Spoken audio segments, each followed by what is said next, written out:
What's going on, everybody? It's Matt here again from FilterGrade, and today I'm going to be taking you through our new retro film borders overlays pack. I made this pack with real 35mm film borders, some medium format borders in 6x7 format, and also in square 4x4 format. And I've also included some Polaroid borders and other types of overlays and things like that that can give you that old school nostalgic feel. So today I'm going to be just going over the product in Photoshop and a few various uses that you can use it for. Alright, so now we're in Adobe Photoshop and I have the photos loaded up that I'm going to be using today. There's a few different travel photos, portraits, things like that.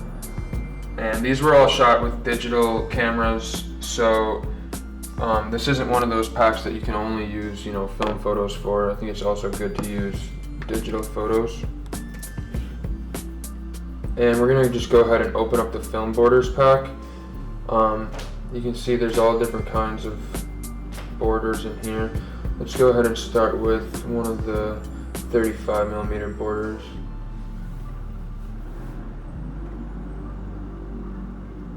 This one looks good. So let's go ahead and start with this. And usually what I like to do is just drag and drop the photo into it rather than putting it over the photo. Let's go ahead and use this. So I'm gonna hit Command A, that selects everything, and Command C, that's gonna copy it. And then I'm gonna just Control V and paste it into the new document. Now you can see over here on the right, it's over the film border right now, so you're not gonna be able to see it.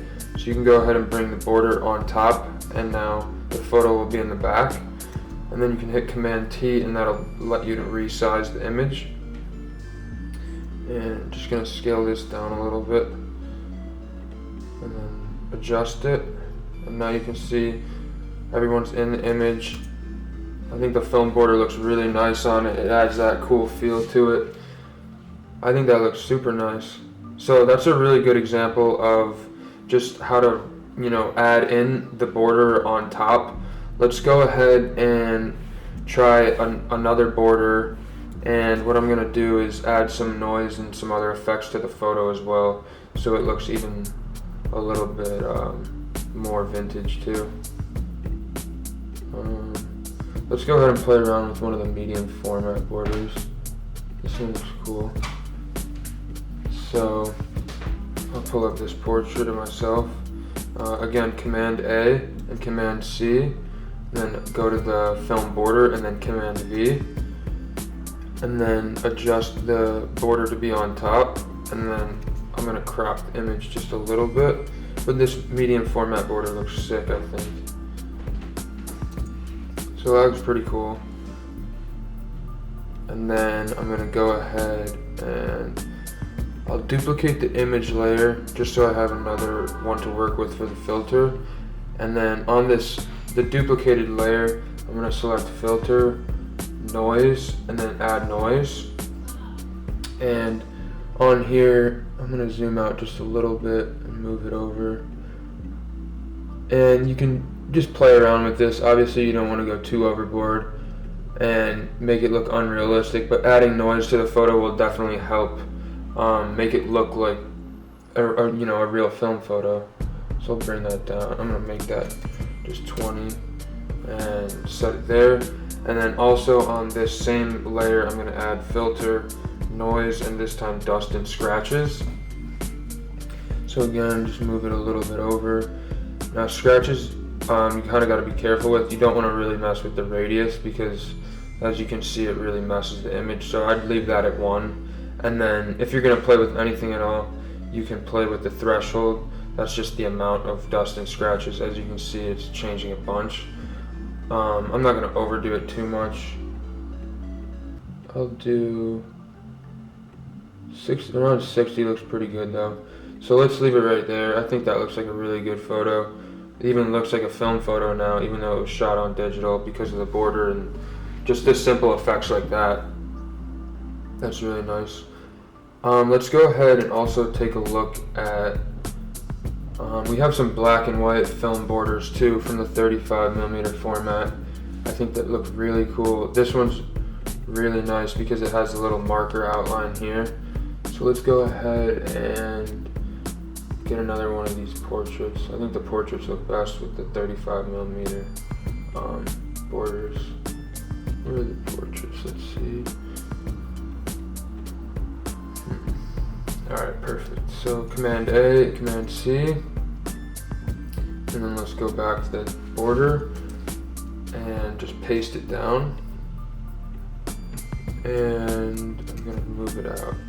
And this looks sick because it makes the image grayscale as well, so it fits perfectly with the border. I think that makes it look really nice. And you even have this nice marker texture to even, you know, add on top of that border effect. That looks really nice. Let's go ahead and save these images.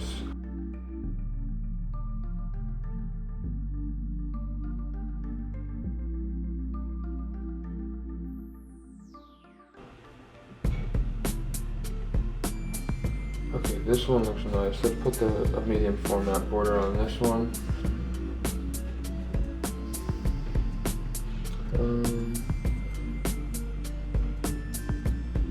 Alright, now this is one of the square format borders that I had mentioned. So let's go ahead and bring this in. Move along or resize the image so that it fits a little bit better into the square format. With square format, you'll definitely have to play around with it a little bit, but I think that looks nice right there. It's a little bit of everything. Yeah, that looks good. And then I'll also do something. So one of the fun things you can do with the film borders is mess around with the blend modes. So you can kind of add some cool effects with that as well. This will help, you know, blend it with the image rather than just being so blatantly obvious as a film border. This one actually looks pretty cool because you can see the water at the top still, even through the border. Might save that one, the soft light one. That one looks good. So this is just fun to play around with. It'll add some more color and variation to each effect.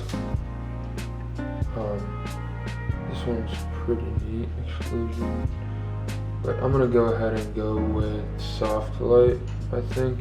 You can see a bit at the top and bottom. It's kind of opaque in the border and it looks nice. I like that a lot. So let's go ahead and save that. And after this, I'm gonna go ahead and show you how to create kind of a poster mock-up template with the Polaroid borders.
Alright, so I think that looks pretty good for the edit. All in all, I think adding the quantity of having more than just one Polaroid and the variation in color, I think it makes the whole thing look really good.